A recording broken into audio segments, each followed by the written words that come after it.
लाल सागर में यूएस युद्धपोत पर हूती का हमला हुआ है। ये पहली ब्रेकिंग न्यूज है।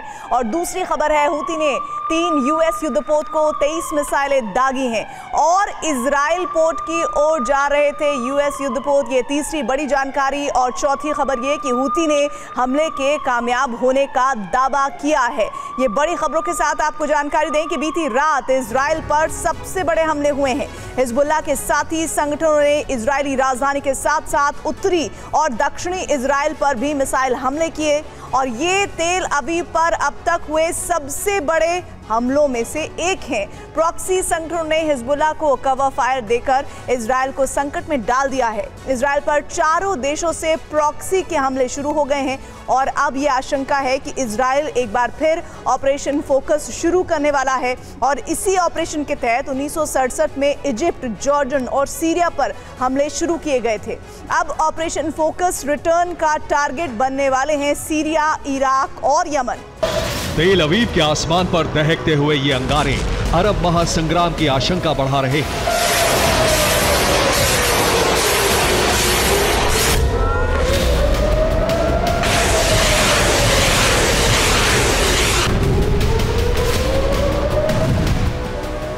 तेल अवीव की सड़कों पर जान बचाने के लिए लेटे हुए और दौड़ते हुए ये लोग इस बात का संकेत है कि इजराइल बहुत जल्द सबसे बड़ा युद्ध शुरू करने वाला है।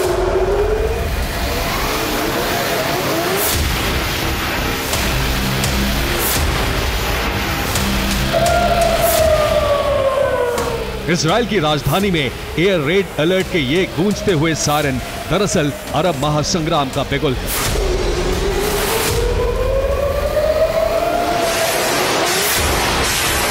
तेल अवीव पर बीते 2 दिन के भीतर दूसरा बड़ा हमला हुआ है। इस बार तेल अवीव पर पहले से ज्यादा बड़ा हमला हुआ।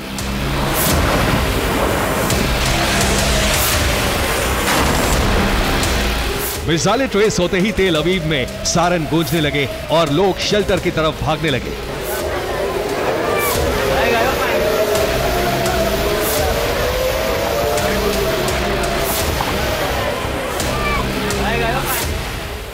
तेल अवीव पर यमन से हूती संगठन ने मिसाइल हमला किया।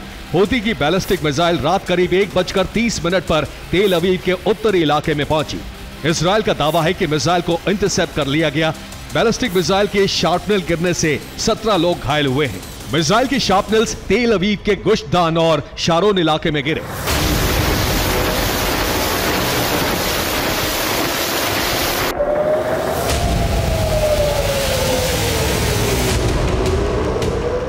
इजराइल के उलट हूती का दावा है कि मिसाइल उसके सेट किए गए टारगेट पर गिरी और यह बैलिस्टिक नहीं, हाइपरसोनिक मिसाइल थी।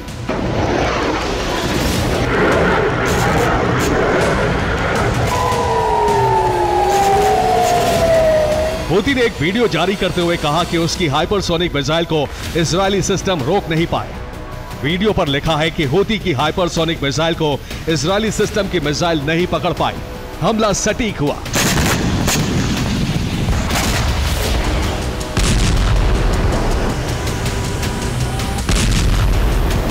बीती रात इजराइल पर सिर्फ हूती ने ही हमला नहीं किया, बल्कि हिजबुल्लाह के साथी संगठनों ने मिलकर इजराइल पर हमले किए।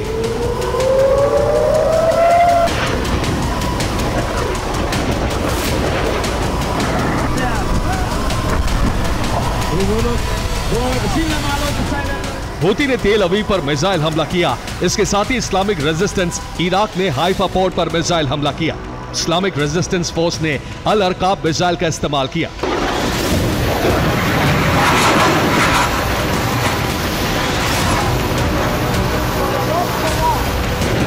अरब में सक्रिय प्रॉक्सी संगठन अब एकजुट होकर इजराइल पर हमले कर रहे हैं।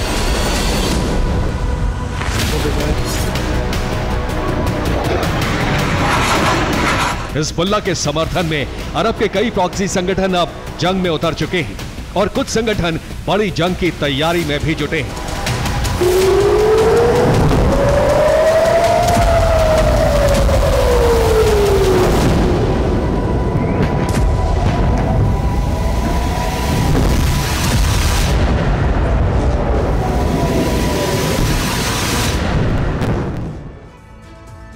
जंग में हिजबुल्लाह के साथी संगठनों में इराक से पहला ग्रुप है इस्लामिक रेजिस्टेंस इराक। जिसने बीती रात इजराइल के हाइफा पर हमले किए हैं।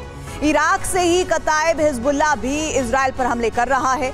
इराक से पॉपुलर मोबिलाइजेशन फोर्सेस के हमले भी जारी हैं और कताइब हिजबुल्लाह इसी संगठन का हिस्सा है। इराक से अल हज अल शाबी नाम का संगठन भी इजराइल के साथ जंग की तैयारी में है। सीरिया से असैब अहल अल हक भी गोलन हाइट्स पर रॉकेट हमले कर रहा है। सीरिया में सक्रिय हराका हिजबुल्लाह अल नुजाबा जंग की तैयारी में जुटा है। इसके अलावा सीरिया से अशाब अल कहाफ भी जंग की तैयारी में है। इन दोनों संगठनों के साथ कासिम अल जबारिन संगठन भी जंग में उतरने को तैयार है। यमन से हूती के हमले जारी हैं और बीती रात ही इस संगठन ने तेल अवीव पर बैलिस्टिक मिसाइल हमले किए हैं।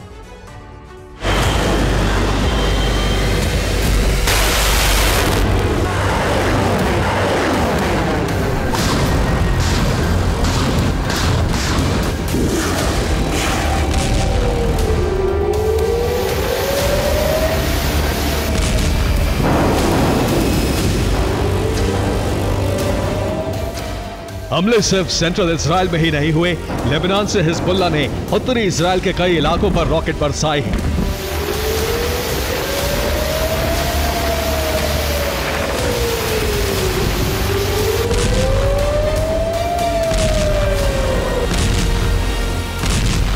दक्षिणी लेबनान से हिजबुल्लाह ने 40 से ज्यादा रॉकेट हमले किए, जिससे कई इजरायली शहरों में नुकसान हुआ है।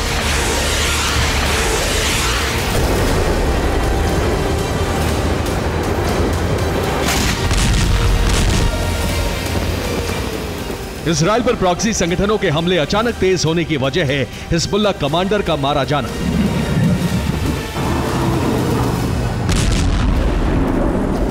इजरायली वायुसेना ने बैरूत पर एयर स्ट्राइक करके हिजबुल्लाह के एयरफोर्स चीफ को खत्म कर दिया। मोहम्मद सरूर को ईरान में ट्रेनिंग दी गई। ईरान के समर्थन से चलने वाले सभी प्रॉक्सी संगठनों को सरूर ही ट्रेनिंग देता था। सरूर हिजबुल्लाह का एयर कॉम्बैट ट्रेनर था।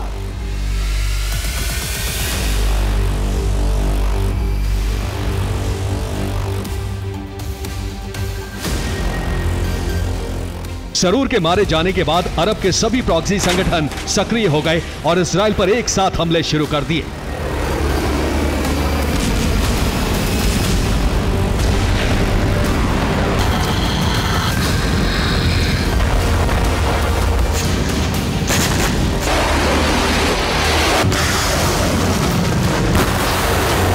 इजराइल ने इन हमलों से बचने के लिए अपनी पूरी डिफेंस पावर उतार दी है।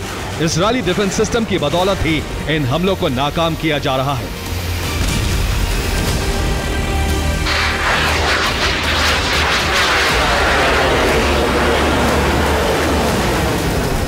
इजराइल के 3 डिफेंस 24 घंटे काम कर रहे हैं और ये हैं डेविड स्लिंग, एरो 3 और आयरन डोम।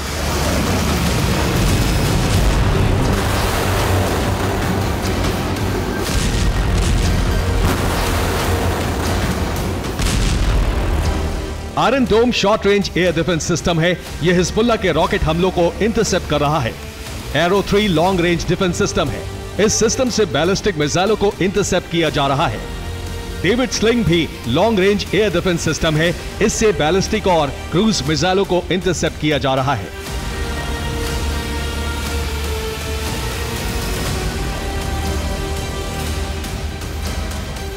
इजराइल ने इन डिफेंस सिस्टम की 3 लेयर तैनात कर दी है और इनसे ही इजराइल की सुरक्षा की जा रही है।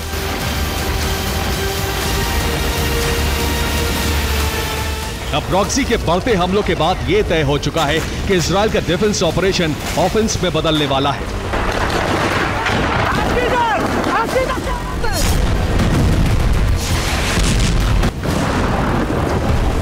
जिस तरह के हमले हिजबुल्लाह पर किए जा रहे हैं, उसी तरह के हमले इराक, सीरिया और यमन में भी शुरू हो सकते हैं और इसके साथ ही अरब महासंग्राम का बिगुल बजना तय है।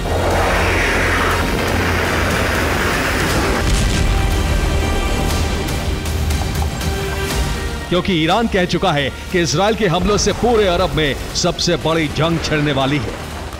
Bureau report, TV9, Bharatvarsh. बड़ी खबर इस वक्त मिल रही है हूती के हमले से जुड़ा हुआ ये बड़ा अपडेट। हूती ने इजराइल में भी हमला किया है। हूती ने कई बैलिस्टिक मिसाइलें दागी। आईडीएफ ने मिसाइल को गिराने का दावा भी किया है।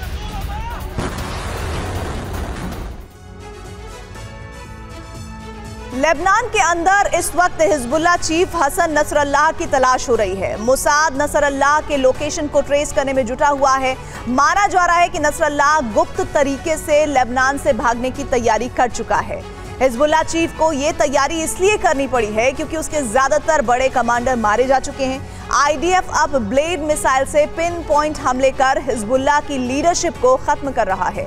24 घंटे के अंदर हिजबुल्लाह के 2 बड़े कमांडर का अंत हो चुका है। पिछले 100 घंटे से लेबनान का दहन जारी है। हर बीते दिन के साथ हिजबुल्लाह का अंत नजदीक आता जा रहा है। ये हिजबुल्लाह को पूरी तरह से खत्म करने का ऑपरेशन है। ये हिजबुल्लाह चीफ हसन नसरल्लाह के खात्मे का अभियान है। हर दिन हिजबुल्लाह का कोई ना कोई बड़ा कमांडर मारा जा रहा है। ऐसा इसलिए क्योंकि इजराइल ने ऑल राउंड अटैक शुरू कर दिया है। पिन पॉइंट अटैक के जरिए हिजबुल्लाह की पूरी लीडरशिप को खत्म किया जा रहा है।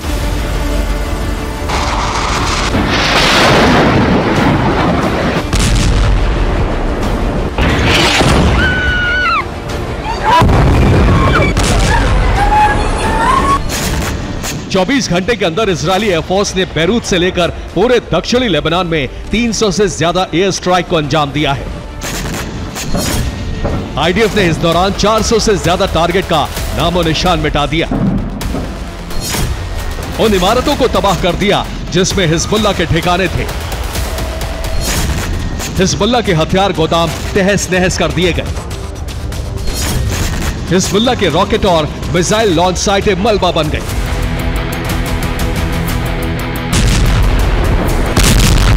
इजराइल की इस बमबारी में हिजबुल्लाह के 1 दर्जन से ज्यादा लड़ाके मारे गए। हिजबुल्लाह को सबसे बड़ा जख्म तब मिला जब इजराइल ने मोहम्मद हुसैन सरूर को खत्म कर दिया।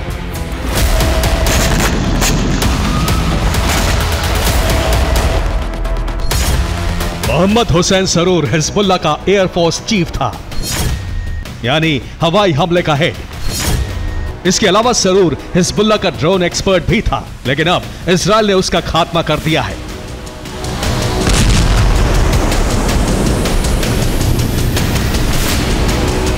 इजरायली इंटेलिजेंस ने सरूर की लोकेशन को ट्रैक किया। उसके बाद आईडीएफ ने बैरूत की उस इमारत को टारगेट किया जिसमें सरूर छिपा हुआ था। बड़े विस्फोट के साथ हिजबुल्लाह का एयरफोर्स चीफ सरूर का भी अंत हो गया।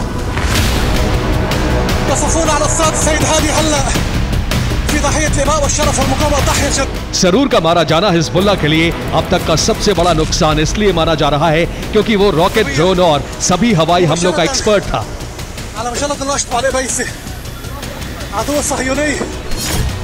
सरूर इतना बड़ा नाम था कि उसे मारने के लिए इजरायली सेना ने बेंजामिन नेतन्याहू से इमरजेंसी ऑर्डर लिया। इजरायली प्रधानमंत्री बेंजामिन नेतन्याहू अमेरिका जाने के लिए प्लेन में सवार थे।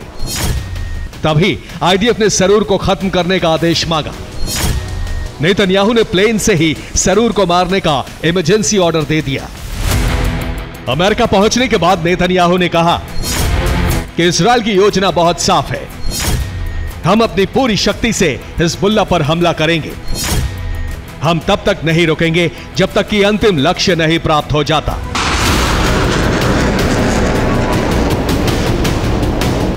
इजरायली सेना को लेबनान में एक और बड़ी कामयाबी मिल गई। कार से जा रहे हिजबुल्लाह के कमांडर को पिन पॉइंट अटैक के जरिए खत्म कर दिया। हिजबुल्लाह के इस कमांडर का खात्मा इजरायल ने उस स्पेशल मिसाइल से किया जिससे अमेरिका ने अल-कायदा चीफ अल जवाहिरी को मौत के घाट उतारा था।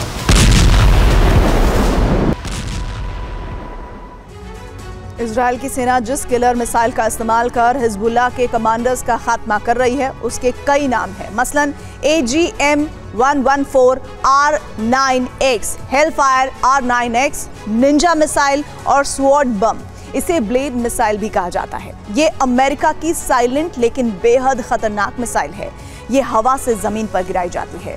R9X मिसाइल में 6 धारदार ब्लेड से लगे होते हैं। ये ब्लेड ही टारगेट को खत्म करते हैं। इस मिसाइल का इस्तेमाल पिन पॉइंट अटैक के लिए किया जाता है। ये मिसाइल टारगेटेड हमला करने में माहिर है। ये सिर्फ टारगेट ही खत्म करती है, आसपास तबाही नहीं मचाती है, क्योंकि इसमें विस्फोटक वॉरहेड नहीं होता, क्योंकि इससे न तो कोई धमाका होता है न ही धमाके की आवाज। ये वही मिसाइल है जिसका इस्तेमाल कर अमेरिका ने अल जवाहिरी को खत्म किया था।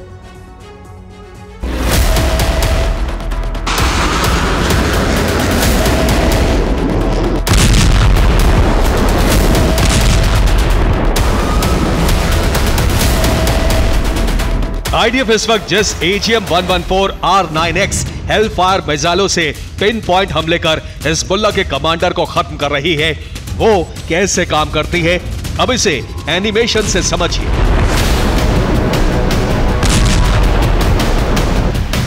मिसाइल में बारूद की जगह 6 धारदार ब्लेड लगे होते हैं। आसमान से फायर किए जाने के बाद ये टारगेट के पास पहुंचते हैं। इसके बाद इसमें लगे सभी 6 ब्लेड खुल जाते हैं। इसके बाद ये टारगेट को हिट करती है। ब्लेड टारगेट को चीरते हुए निकल जाता है। ये मिसाइल उसी शख्स को खत्म करती है जो टारगेट होता है। आसपास बैठे लोगों को खरोच तक नहीं पहुंचती है। ये कार, दीवार या लोहे के दरवाजे में भी छेद कर अंदर घुस जाती है, कुछ इस तरह। आईडीएफ की रिपोर्ट के मुताबिक वो अब तक हिजबुल्लाह की 95% टॉप लीडरशिप को खत्म कर चुकी है। हिजबुल्लाह का air force chief Mohammad Hussein Surour, Hezbollah के रदवान फोर्स का head Ibrahim Aqil, Hezbollah military का सबसे बड़ा कमांडर फवाद शुक्र, हिजबुल्लाह के दक्षिणी मोर्चे का कमांडर अली कराकी, हिजबुल्लाह की मिसाइल फोर्स का हेड इब्राहिम कुबैसी समेत हिजबुल्लाह के करीब 20 बड़े कमांडर खत्म हो चुके हैं। रिपोर्ट्स के मुताबिक अब सिर्फ हिजबुल्लाह चीफ हसन नसरल्लाह ही बचा है, लिहाजा इजरायली सेना ने उसे भी खत्म करने का अभियान लॉन्च कर दिया है। इजरायली इंटेलिजेंस नसरल्लाह की लोकेशन को लगातार ट्रेस कर रही है। आईडीएफ से जुड़े सूत्रों के मुताबिक अकेले और अलग थलग पड़ा नसरल्लाह जान बचाने के लिए लेबनान छोड़ने की तैयारी में है।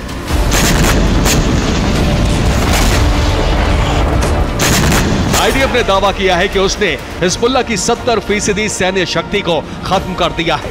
सच भी यही है। बावजूद इसके इजराइल में रॉकेट हमले कर हिजबुल्लाह खुद को ताकतवर दिखाने की कोशिश कर रहा है। हिजबुल्लाह लगातार उत्तरी इजराइल में रॉकेट की बरसात कर रहा है। हाइफा, साफेद, गोलन, किरियात शिमोना जैसे शहरों में तबाही मचाने की कोशिश कर रहा है, लेकिन इजराइल के घातक एयर डिफेंस सिस्टम हिजबुल्लाह के रॉकेट को हवा में ही तबाह कर रहे हैं। जाहिर है हिजबुल्लाह ना तो इजराइल में हमले कर पा रहा है, ना ही इजराइल के हमले से बच पा रहा है। ऐसे में माना जा रहा है कि ईरान के सबसे बड़े और खतरनाक प्रॉक्सी संगठन हिजबुल्लाह का अंत निकट आ गया है। Bureau report, TV9, Bharatvarsh. Netanyahu America से लेबनान में ग्राउंड ऑपरेशन को मंजूरी लेने गए हैं और इधर इजराइल की सेना हमले का अभ्यास खत्म कर चुकी है। इजराइल की इन तैयारियों के बीच हिजबुल्लाह ने भी अपनी ताकत का प्रदर्शन किया है। माना जा रहा है कि अमेरिका से वापस आते ही इजरायली पीएम ऑर्डर देंगे और लेबनान में ग्राउंड ऑपरेशन शुरू हो जाएगा। हिजबुल्लाह को कमजोर करने के लिए सीरिया लेबनान बॉर्डर पर हमलों की शुरुआत हो चुकी है। इजराइल हिजबुल्लाह की सप्लाई लाइन काटने की कोशिश में है, तो वहीं लेबनान में हिजबुल्लाह इजरायली सैनिकों के लिए चक्रव्यूह तैयार कर चुका है। बदन पर वर्दी, सिर पर हेलमेट, रात के अंधेरे में रॉकेट लॉन्चर के पास मौजूद ये लोग किसी देश के सैनिक नहीं बल्कि हिजबुल्लाह के वो लड़ाके हैं जिन्हें आर्मी की तरह ही ट्रेनिंग मिली है। वायरलेस सेट पर गूंजती ये आवाज इनके कमांडर्स की है। आवाज थमते ही तमाम लॉन्चर से शक्तिशाली रॉकेट का प्रहार होता है।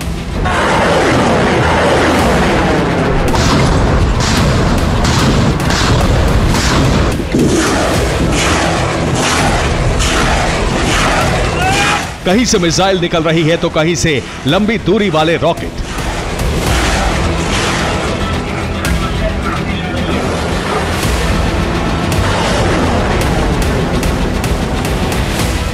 हिजबुल्लाह ने खुद इस वीडियो को जारी किया है और इजराइल से जंग की तैयारी का प्रदर्शन किया है।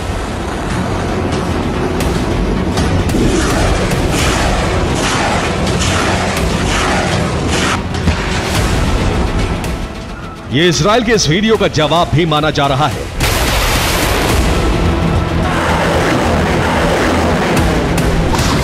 वीडियो से दावा है कि इजरायली सेना ने लेबनान में ग्राउंड ऑपरेशन का अभ्यास किया है।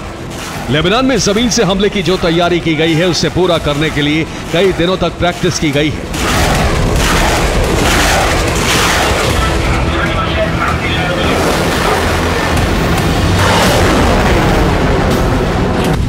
हिजबुल्लाह और इजरायली सेना के इस वीडियो को 48 घंटे बाद शुरू होने वाले महासंग्राम का ट्रेलर कहा जा रहा है। दोनों तरफ से एक दूसरे पर आग बरसाने की तैयारी है।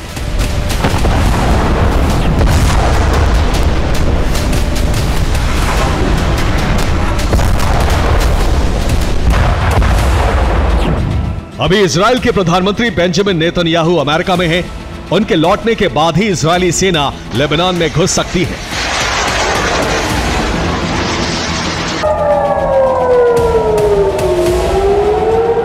माना जा रहा है कि अमेरिका से इजराइल को हमले की इजाजत मिल गई है।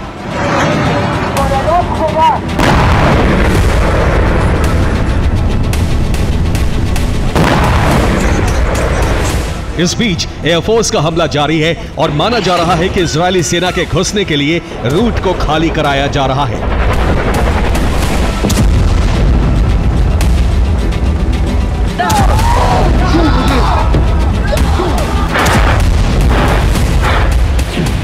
रिपोर्ट के मुताबिक इजरायली सेना इस बार लितानी नदी के आसपास हमला कर सकती है। इस बार लेबनान के अंदरूनी इलाकों में भी हमला किया जा सकता है। इजरायल का मकसद किसी तरह लेबनान को समझौते के लिए झुकाना होगा।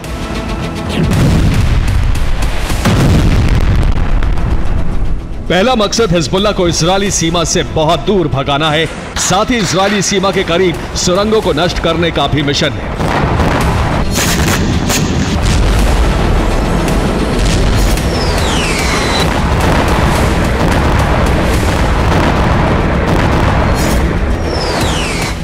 इजरायल को डर है कि हिजबुल्लाह भी हमास की तरह इजरायल में घुसकर हमला कर सकता है। अब सीरिया लेबनान सीमा को भी सील करने की तैयारी है।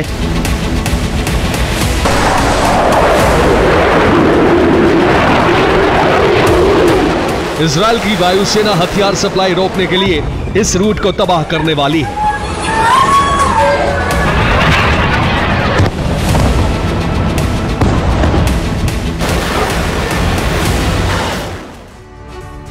इजरायल की वायुसेना ने लेबनान और सीरिया की सीमा पर एक बॉर्डर क्रॉसिंग पर हमला किया है। क्योंकि सीरिया के रास्ते ही हथियार लेबनान पहुंच रहे हैं, अब इजरायल हथियार सप्लाई का रूट बंद करने की कोशिश में है और ईरान से सीरिया के रास्ते हिजबुल्लाह को लगातार हथियार सप्लाई हो रहे हैं। अब ग्राउंड ऑपरेशन से पहले सप्लाई लाइन को बंद करने की कोशिश होगी। इजरायल की वायुसेना ने सीरिया लेबनान बॉर्डर पर कई ट्रकों को निशाना बनाया है। इजरायल के हमले में हथियारों से लदे ट्रक भस्म हो गए हैं। सभी ट्रक हथियार लेकर लेबनान में घुसने वाले थे। वायुसेना के हमले में कई ईरानी सैनिकों की भी मौत हुई है और इजरायल ने जिन ट्रकों को निशाना बनाया है उनमें ईरान के हथियार थे। ट्रक से हिजबुल्लाह को रॉकेट पहुंचाए जा रहे हैं। ईरान की कई मिसाइल भी हिजबुल्लाह को दी जा रही हैं। ईरान से हिजबुल्लाह को ड्रोन की सप्लाई हो रही है। ग्राउंड ऑपरेशन में मुकाबले के लिए गोला बारूद और ग्रेनेड जैसे हथियार भी भेजे गए थे।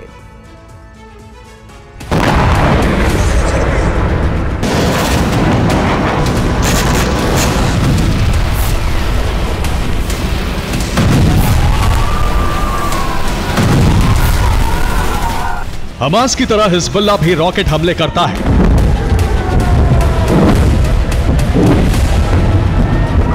और ईरान के हथियारों से जंग लड़ रहा है। इसीलिए माना जा रहा है कि ग्राउंड ऑपरेशन के दौरान इजरायल को उन्हीं चुनौतियों का सामना करना पड़ेगा जिनका गाजा में करना पड़ा था।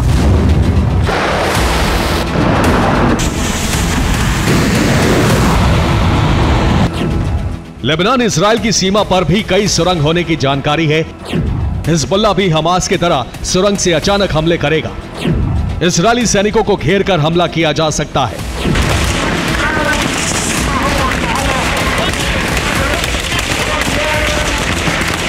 हिजबुल्लाह के लड़ाकों ने इजरायली सेना को रोकने की तैयारी बहुत पहले कर ली थी।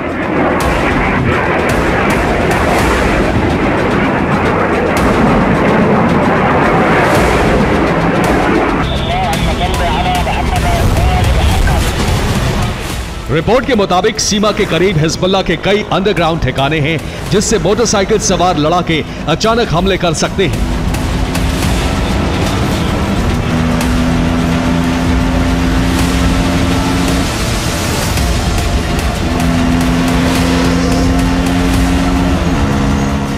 आशंका यह भी है कि जमीन के भीतर से अचानक रॉकेट और मिसाइल के हमले किए जा सकते हैं।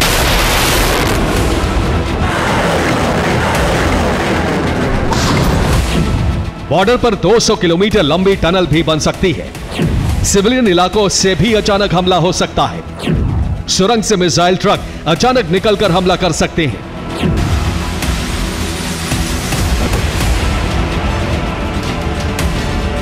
लेबनान में घुसते ही इजरायली सैनिकों का सामना हिजबुल्लाह के गुरिल्ला हमलों से हो सकता है।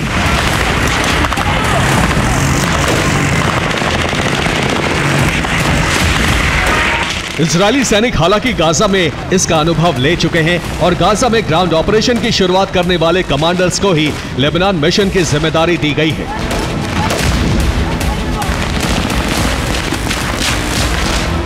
इजरायल की सेना लेबनान में जहां हमला करेगी वहां कई कस्बे और गांव हैं। हिजबुल्लाह की सुरंगों की एंट्री का पता लगाना मुश्किल होगा।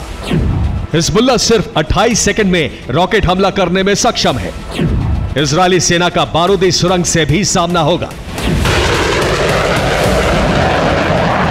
यही वजह है कि वायुसेना को रूट खाली कराने की जिम्मेदारी दी गई है और इजरायली सेना कई बार लेबनान प्लान की समीक्षा कर चुकी है। फिलहाल अमेरिका से हथियार और मदद देने के पैकेज का ऐलान हो चुका है। अमेरिका ने जाहिर कर दिया है कि लेबनान मिशन में अमेरिका पहले दिन से इजरायल के साथ रहेगा। Bureau report, TV9 Bharatvarsh.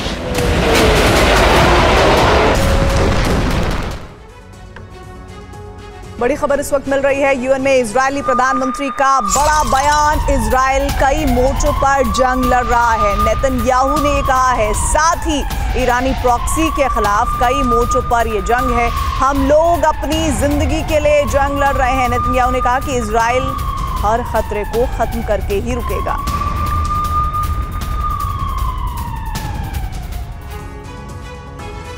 बीती रात रूस ने यूक्रेन पर ताबड़तोड़ हमले किए। खास तौर से कीव को टारगेट करते हुए 5 घंटे तक बमबारी की गई। इस दौरान रूस ने यूक्रेन के 4 फाइटर जेट F-16 खाक कर दिए। अब यूक्रेन के पास सिर्फ एक F-16 बचा है। ऐसे में ज़ेलेंस्की का रूस के तमाम सैन्य ठिकानों को तबाह करने का प्लान नाकाम हो गया।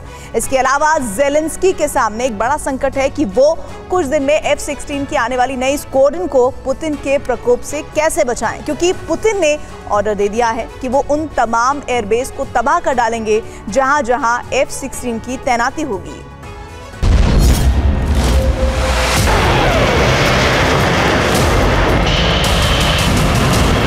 जिस हथियार के दम पर यूक्रेन रूस को खाक में मिलाने का सपना देख रहा था, वो हथियार खुद खाक हो गया।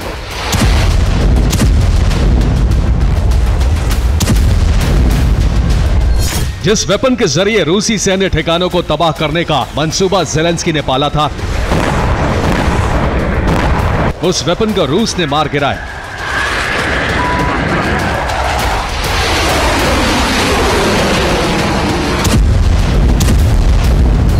हालात ऐसे हो गए हैं कि अब यूक्रेन को समझ नहीं आ रहा कि वो रूस का मुकाबला कैसे करे। यूक्रेन के पास अब एक ही F-16 बचा है, जिसमें से 4 F-16 कुछ घंटे पहले रूस ने मार गिराए, जबकि एक F-16 कुछ दिन पहले मिसाइल से खाक कर दिया। अब यूक्रेन के पास नेटो देशों से मिले 6 F-16 में से सिर्फ एक ही बाकी है।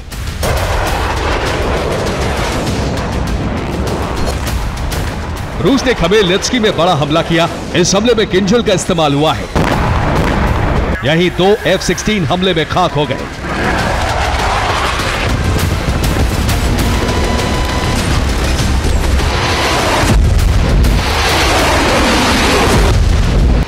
जबकि 2 एयरबेस से उड़ते समय हमले से बचने के लिए आपस में टकरा गए। यानी यूक्रेन का सबसे विध्वंसक हथियार तबाह हो चुका है।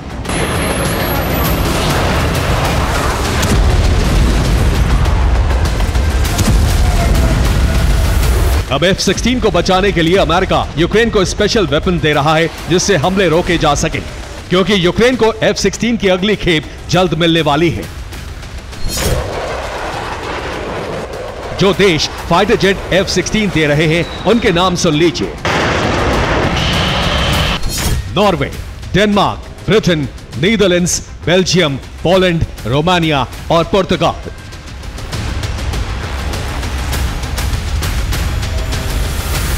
खास बात यह है कि इन देशों ने यूक्रेनी पायलट को F-16 उड़ाने की ट्रेनिंग भी दी है। ऐसे में जब यूक्रेन के पास एक ही F-16 बचा है तो वो कैसे रूस को दहलाएगा। इस बीच रूस ने कीव पर 5 घंटे तक बमबारी की, साथ ही दूसरे इलाकों पर फाइटर जेट से किंजल मिसाइलें दागी। इसी हमले में 4 F-16 मार गिरा।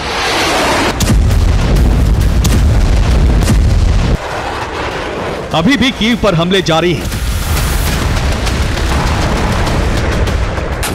इसके अलावा रूसी सैनिक तेजी से कीव की तरफ बढ़ रहे हैं।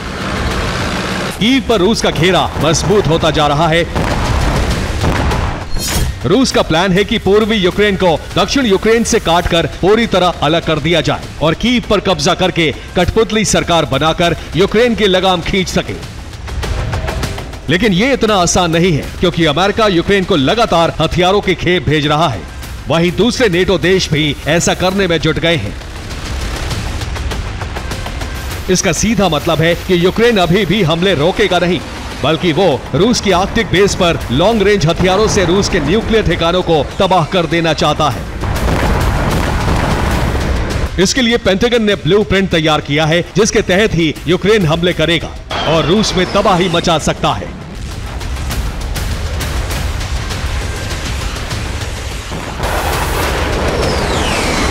इसके लिए अमेरिका ने टारगेट भी फिक्स कर लिए हैं।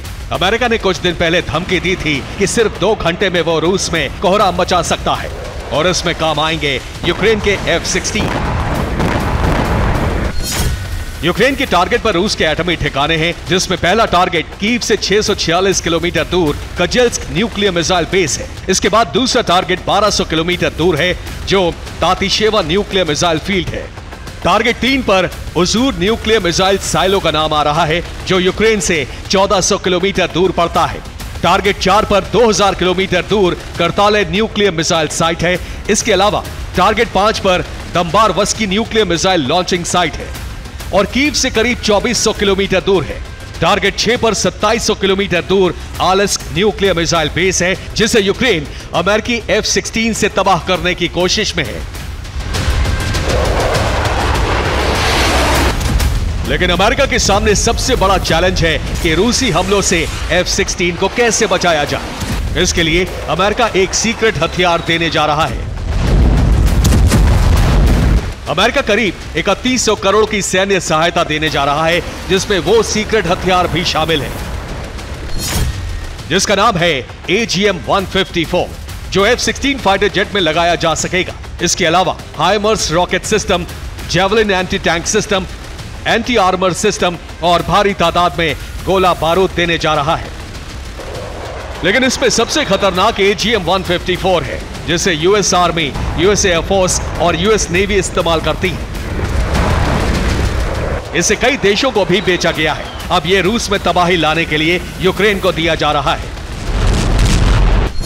AGM-154 मिसाइल की रेंज 112 किलोमीटर है। यह एयर टू सरफेस मिसाइल है, जिसे F-16 से दागा जाता है। इसके अलावा यह एंटी एयरक्राफ्ट वेपन की तरह भी काम करता है। साथ ही यह दुश्मन के एयर डिफेंस को भी चकमा दे सकती है। कुल मिलाकर F-16 में लगाने के बाद जेट की ताकत कई गुना बढ़ जाती है, क्योंकि इसका हमला सटीक होता है। खराब मौसम में भी यह कारगर है। साथ ही दुश्मन के फाइटर जेट को हवा में मार गिराने में भी सक्षम है। इसी तरह से रूस F-16 को टारगेट कर रहा है, क्योंकि F-16 जब तबाह हो जाएंगे तो AGM-154 मिसाइल कबाड़ साबित हो जाएगी। इसलिए कीव और दूसरे इलाकों पर 5 घंटे तक बमबारी की गई।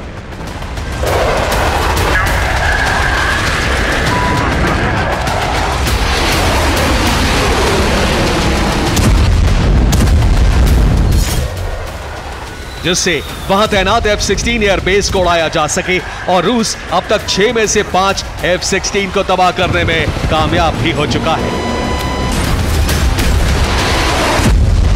Bureau report, TV9 Bharatvarsh. चीन के सामानों की कोई गारंटी नहीं होती। तकनीक की चोरी और दूसरे देशों की नकल करके बनाए गए हथियार भी अब बेकार साबित होने लगे हैं। चीन ने तो किसी को नहीं बताया, लेकिन अमेरिका ने खुलासा किया है कि पिछले दिनों चीन की एक पनडुब्बी डॉकयार्ड पर खड़े खड़े ही डूब गई। चीन ने दुनिया की सबसे विशाल नौसेना बनाई है, लेकिन ये कितनी ताकतवर है इसका अंदाजा आप लगा सकते हैं। बड़े बड़े युद्धपोत,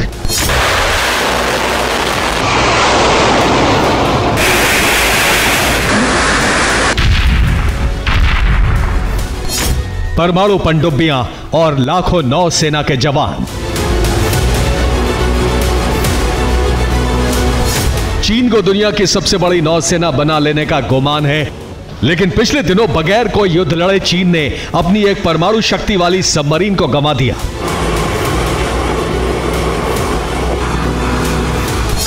अमेरिका के एक वरिष्ठ रक्षा अधिकारी ने गुरुवार को दावा किया कि चीन की एक परमाणु पनडुब्बी डूब गई। पनडुब्बी वुहान के बोचांग शिपयार्ड में डूबी। डूबने वाली पनडुब्बी झाओ क्लास की थी। अब चीन जैसा अहंकारी देश अपनी ऐसी नाकामी के बारे में दुनिया को कैसे बताता? इसलिए पनडुब्बी के डूबने की खबर को सीक्रेट रखा गया। लेकिन अब करीब 2 महीने बाद सैटेलाइट तस्वीरों से चीन का सच दुनिया के सामने आ गया है। अमेरिकी अधिकारियों का दावा इन 3 तस्वीरों के आधार पर है। 10 मार्च को मैक्सार टेक्नोलॉजीज की सैटेलाइट इमेज में झाओ क्लास की सबमरीन वुहान के पास शिपयार्ड में नजर आ रही थी। इसके बाद इसे प्लैनेट लैब्स की सैटेलाइट इमेज में 16 मई को भी देखा गया। लेकिन जून के आखिर में यहां की फिर से तस्वीर ली गई, जिसमें इसे नहीं देखा गया। अमेरिका के मुताबिक चीन का डिफेंस सेक्टर भ्रष्टाचार में डूबा हुआ है। चीन में सबमरीन और युद्धपोत बनाने के नाम पर भी बड़े घोटाले हो रहे हैं। यही वजह है कि चीन में शर्मिंदगी वाली ऐसी घटनाएं हो रही हैं।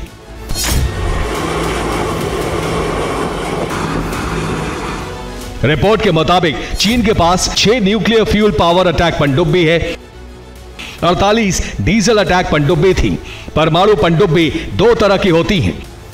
चीन ने पनडुब्बी डूबने की बात नहीं मानी है और नाकामी स्वीकार करने की जगह शक्ति प्रदर्शन से अपनी नई कामयाबी का प्रदर्शन किया है। चीन ने बुधवार को इंटरकॉन्टिनेंटल बैलिस्टिक मिसाइल की सफल टेस्टिंग की है। इस मिसाइल में एक डमी वॉरहेड लगाया गया था। चीन ने यह टेस्ट प्रशांत महासागर में किया है।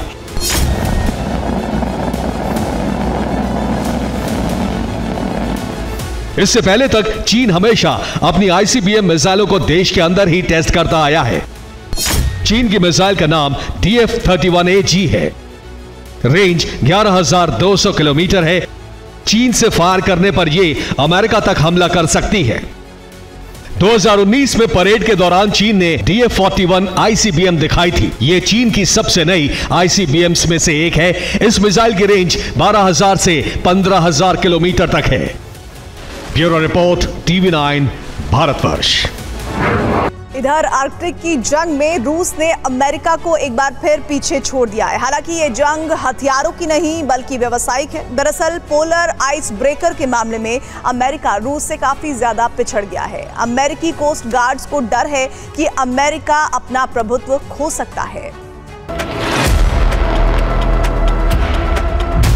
1950 में रूस ने आर्कटिक में मिलिट्री बेस बनाकर दुनिया को चौंका दिया था, जिसके बाद इस क्षेत्र में सैन्य मोर्चे पर अमेरिका रूस से काफी पीछे रह गया था। लेकिन अब व्यावसायिक मोर्चे पर भी अमेरिका यहां रूस से पिछड़ चुका है। बर्फ से ढके आर्कटिक क्षेत्र में दुनिया भर के देशों की दिलचस्पी है। यहां से पिघलती बर्फ के नीचे छिपे खजाने की तलाश में दुनिया भर के मुल्क यहां नजर गड़ाए बैठे हैं। लेकिन इस मामले में रूस ने बाजी मार ली है। दरअसल आर्कटिक में किसी भी देश को सर्च ऑपरेशन चलाने के लिए आइस ब्रेकर की जरूरत होती है। अमेरिकी कोस्ट गार्ड्स के पास इसकी भयानक कमी है। आर्कटिक पोलर रीजन में अमेरिकी कोस्ट गार्ड्स के पास सिर्फ 2 आइस ब्रेकर थे। इसमें एक आइस ब्रेकर में 25 जुलाई को आग लग गई। अब पोलर रीजन में अमेरिका के पास सिर्फ एक आइस ब्रेकर बचा है। अमेरिका ने अपने नए AIVIQ आइस ब्रेकर को यहां तैनात करने का ऐलान किया है, लेकिन अभी इसमें 2 साल से ज्यादा का वक्त लगेगा। बिना आइस ब्रेकर के आर्कटिक के पोलर रीजन में अमेरिका का कोई भी ऑपरेशन चलाना नामुमकिन है, क्योंकि यहाँ बर्फ के बड़े बड़े टुकड़े होते हैं। कुछ टुकड़े कई किलोमीटर में फैले होते हैं, जिन्हें काटने के लिए आइस ब्रेकर की जरूरत होती है। मौजूदा हालातों की बात करें तो अमेरिका के पास जहां सिर्फ एक एक्टिव आइस ब्रेकर है, वहीं रूस के पास 40 आइस ब्रेकर है, जो आर्कटिक के पोलर रीजन में किसी भी ऑपरेशन को अंजाम दे सकते हैं। इस दौड़ में चीन भी शामिल है। चीन के पास 4 आइस ब्रेकर हैं। दरअसल समंदर के इस बर्फीले क्षेत्र में रूस और अमेरिका के बीच सालों से जंग चलती आ रही है। वहीं चीन की भी यहां नजर है, जिसकी वजह है आर्कटिक के पोलर रीजन से पिघलती बर्फ। आज हमने आपसे 3 सवाल पूछे थे। देखते हैं प्रोबो देश का ओपिनियन मीटर क्या कहता है। क्या चीन के राष्ट्रपति एससीओ समिट में हिस्सा लेंगे? 95% यस, 5% नो। क्या लखनऊ आईपीएल 2025 के लिए केएल राहुल को रिटेन करेगी? 55% यस, 45% नो। क्या दिल्ली में ट्रैफिक चालान पर 50% की राहत मिलेगी? 30% यस, 70% नो। डाउनलोड कीजिए प्रोबो ऐप और दीजिए अपना opinion. This game may be habit forming or financially risky. Play responsibly. TNC apply.